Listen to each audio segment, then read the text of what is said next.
दिनांक 22/8 को एक घटना प्रकाश में आई थी जिसमें फुलवाड़ी और खगौल के बॉर्डर पे एम्स के चीफ सिक्योरिटी ऑफिसर पीएन राय द्वारा ये बताया गया कि वो जब ऑफिस के लिए निकले थे घर से अपने एक गार्ड और ड्राइवर के साथ, तभी एक बाइक पे 3 अपराधकर्मी आए और उनकी गाड़ी पे जो है पीछे से हमला कर दिया। इस क्रम में तुरंत थाने द्वारा रिएक्ट किया गया। वहाँ पे पहुँचे घटनास्थल पर दोनों एएसपी दानापुर, एएसपी फुलवाड़ी घटनास्थल पे पहुँचे और पाया गया कि जो पीओ है वो खगौल थाना अंतर्गत जहाँ पे एम्स दीघा फ्लाईओवर उतरता है वहीं पे अप्रोच रोड के पास ही घटना कारित की गई थी। तो खगौल में एक प्राथमिकी दर्ज की गई। जितना प्राथमिकी के अनुसार प्रकाश में आया वो ये पता लगा कि जो आरोप है वो ये है कि हाल फिलहाल में जो कोलकाता में आरजी कार में एक रेप केस हुआ है, उसी के बाद जितने भी मेडिकल इंस्टीट्यूशंस हैं ऑल ओवर द कंट्री वहाँ पे सिक्योरिटी जो सर्विसेज हैं उसमें बहाली की जा रही है, उनको सिक्योरिटी को बढ़ाया जा रहा है। इसी क्रम में एम्स में भी जो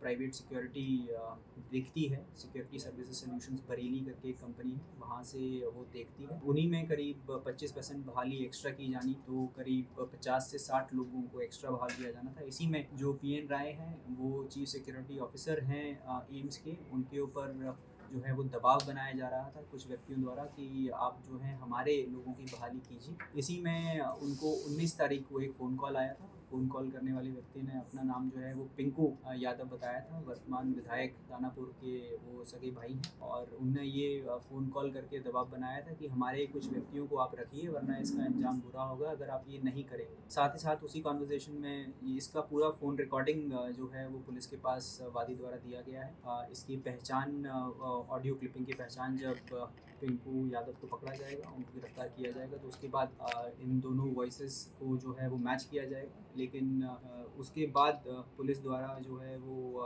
इसमें एक और व्यक्ति का नाम सामने आया था जिसका नाम गुड्डू यादव था, जो सिक्योरिटी ऑफिसर के पद पर एम्स में ही कार्यरत हैं। उसी के साथ वादी द्वारा एक और व्यक्ति पे शक जाहिर किया गया जिसका नाम राजकुमार है, जो एक सिक्योरिटी गार्ड के तौर पे एम्स सिक्योरिटी में ही कार्यरत है। राजकुमार के ऊपर एम्स में मारपीट का एक केस फुलवाड़ी थाना अंतर्गत मार्च महीने इसी साल में किया गया था। एक सिमिलर इंसिडेंट सामने आया था जिसमें बहाली को लेके दबाव बनाया जा रहा था। उसी क्रम में एक धनंजय कुमार व्यक्ति हैं जो भी गार्ड के तौर पे वहाँ पे कार्यरत थे, उनको साथ मारपीट की गई थी। तब से ये राजकुमार जो है वो फरार चल रहे थे। इन्हीं सभी व्यक्तियों द्वारा, क्योंकि पीएन राय इन व्यक्तियों की जितने भी 2 अभियुक्त हैं और अन्य अभियुक्त हैं उन सभी की बात नहीं मान रहे थे। उनको जिन विशेष व्यक्तियों की ये बहाली चाह रहे थे उनकी लिस्ट जो है वो मंजूर नहीं कर रहे थे। इसी क्रम में एक सोची समझी साजिश के तहत ये सभी लोग पिंकू यादव के पास गए और उनको बताया कि आपके व्यक्ति और हम जो लिस्ट दे रहे हैं उन व्यक्तियों की बहाली पीएन राय द्वारा नहीं की जा रही है। तभी पिंकू यादव द्वारा एक अभियुक्त जो इसमें राजकुमार हैं उन्हीं के फ़ोन से कंपनी के जो जनरल मैनेजर हैं डीएल राय, उनको फ़ोन किया गया। उनको बोला गया कि आप काइंडली हमारे व्यक्तियों को बहाल कीजिए। उनके द्वारा बताया गया डीएल राय द्वारा कि जो मेडिकली और फिजिकली फिट कैंडिडेट्स हैं उसकी सूची हम उपलब्ध नहीं कराते हैं, वो फॉरवर्ड जो होती है वो पीएन राय द्वारा की जाती है, तो काइंडली आप उन्हें कॉन्टैक्ट करें। इसके बाद पिंकू यादव ने अपने ही फ़ोन से जो धमकी भरा कॉल पीएन राय के पास किया था, उसमें उनको धमकाया, उनको बोला कि हमारे लोगों को बहाल कीजिए नहीं तो अंजाम बुरा होगा।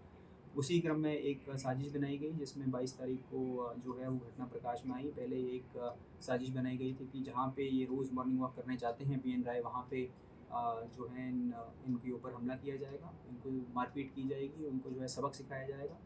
क्योंकि वो मॉर्निंग वॉक करने गए नहीं, इसीलिए वो जो है उनकी गाड़ी को 9:50 जब वो घर से निकलते हैं फॉलो किए और खगौल के पास जाके इस घटना को अंजाम दिया। इस घटना के उद्भेदन के लिए एक एसआईटी फॉर्म की गई थी एएसपी दानापुर और फुलवाड़ी एएसपी दोनों की अध्यक्षता में। साथ ही साथ SHO Khagaul, SHO Danapur, SHO Rupaspur, साथ ही साथ एसएचओ फुलवाड़ी, इनकी एक विशेष टीम बनाई गई थी जो कल जो है अभियान चला, उसमें इन दोनों व्यक्तियों की गिरफ्तारी की गई है। इसके अलावा 6 और अभियुक्त अभी इसमें फ़रार चल रहे हैं, शूटर्स की पहचान हो गई है।